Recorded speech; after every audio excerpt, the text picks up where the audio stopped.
धेरै महिलाहरूले मलाई सोध्ने गर्नुहुन्छ, म्याम मेरो फ्यालोपियन ट्युब चाहिँ ब्लक छ कि म कहिले पनि आमा बन्न सक्दिन त?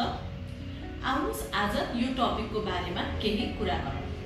नमस्ते, म डाक्टर मनिषा आचार्य, इन्द्रा आइभीएफ पानी पोखरीबाट।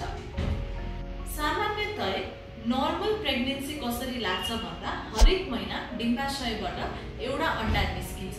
फ्यालोपियन ट्युबले त्यसलाई समात्छ र शुक्रकीट र डिम्बको भेट यो फ्यालोपियन ट्युबमा हुन्छ र फर्टिलाइजेसन भन्ने प्रोसेस भएपछि बच्चा बस्ने गर्दछ। तर जुन महिलाहरूमा फ्यालोपियन ट्युब ब्लक भएको हुन्छ भने यो फर्टिलाइजेसन भन्ने प्रोसेस हुन सक्दैन र यसले इन्फर्टिलिटीलाई निम्त्याउँछ।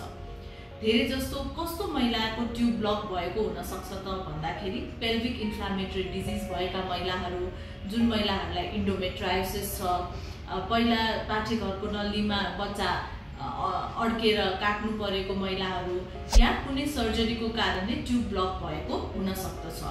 यस्तो महिलाहरूले आशा मान्नु पर्दैन। आइभीएफमा यो फर्टिलाइजेसन प्रोसेस ल्याबमा गरिन्छ, यानि कि शुक्रकीट र डिम्बको भेट ल्याबमा गराई फर्टिलाइजेसन गरेर 5 दिनको भ्रूण मात्रै प्रत्यारोपण गर्ने हुँदा ट्युब ब्लक हुँदैमा हजुरको आमा बन्ने सपना पूरा नहुने भन्ने चाहिँ होइन। विस्तृत जानकारीको लागि आज नै आफ्नो नजिकैको फर्टिलिटी एक्सपर्टलाई भेटौँ। धन्यवाद।